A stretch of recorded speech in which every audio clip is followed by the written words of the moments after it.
Bueno, hoy vamos a darle solución a un ejercicio en el cual tenemos que determinar el momento resultante producido por la fuerza con respecto al punto O. Entonces, vemos que tenemos una fuerza 1 de 500 newton, tenemos una fuerza 2 de 600 newton. Entonces, lo que vamos a hacer, lo primero, es hallar los componentes para la fuerza 1. Vemos aquí que se forma un triángulo rectángulo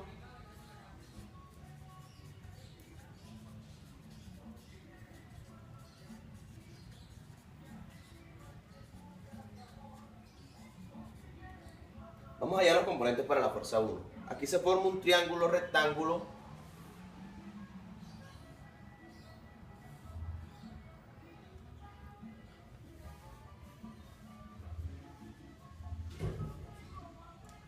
que nos va a servir para hallar las fuerzas en Y1 y las fuerzas en X1.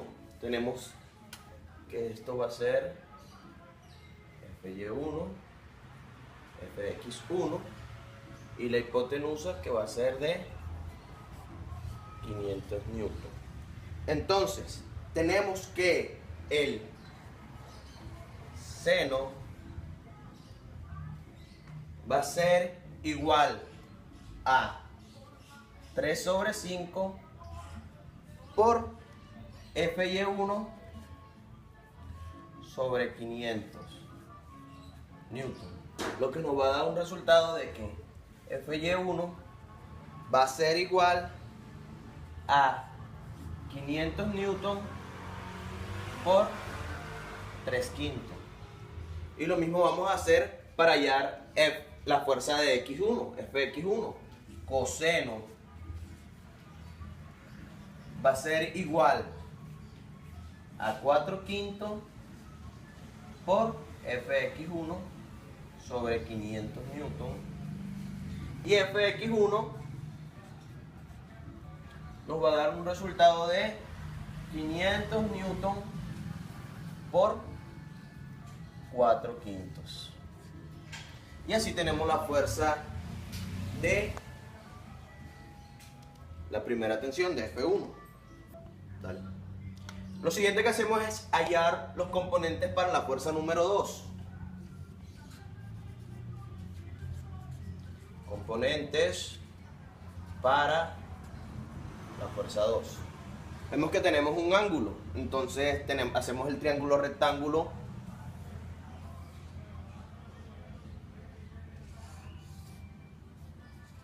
que tenemos un ángulo de 60 grados. Esto le vamos a llamar Fx2, Fy2 y tenemos que la hipotenusa va a ser de 600 newton. Entonces comenzamos.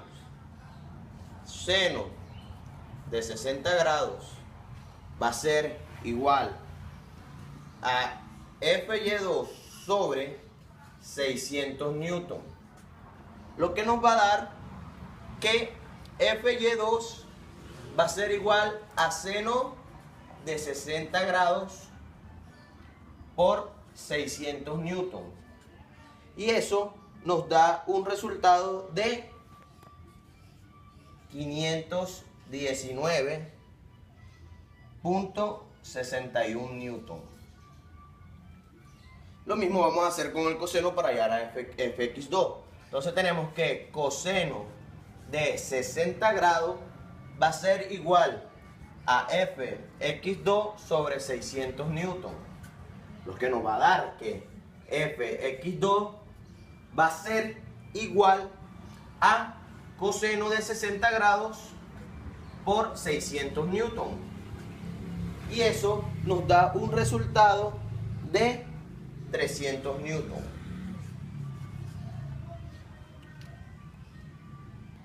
Aplicando la regla de los vectores de la manecilla del reloj, que nos dice que si el vector va hacia abajo va a ser negativo y que si el vector va hacia arriba va a ser positivo. Va a ir contra las manecillas del reloj, va a ser positivo. Cuando va con las manecillas del reloj va a ser negativo. Entonces aquí descubrimos que Fy1, ya que va para arriba, va a ser positivo. Tenemos que Fx1, vemos que va hacia abajo, por eso va a ser negativo. Tenemos que Fy2 va hacia abajo también. Aquí lo vemos, va hacia abajo, va a ser negativo. Y lo mismo va a pasar con Fx2, va hacia abajo y va a ser negativo. Entonces, en el momento que vamos a hallar el momento resultante, sabemos que el momento resultante va a ser igual a la sumatoria de los momentos por las fuerzas. Entonces vamos a tener que Y1, que es igual a 500 newton por 3/5 positivo, y esto lo vamos a multiplicar por la paralela al eje. Entonces tenemos que este es nuestro eje Y, entonces las fuerzas, las distancias paralelas a este son 0,125 más 0,3. Entonces lo que vamos a hacer, 0,125 metros más 0,3 metros.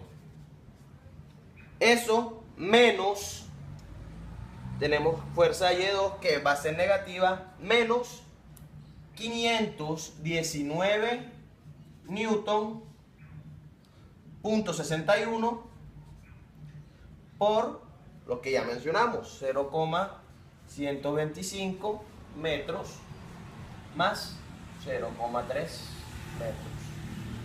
Y eso lo vamos a sumar con las fuerzas en X.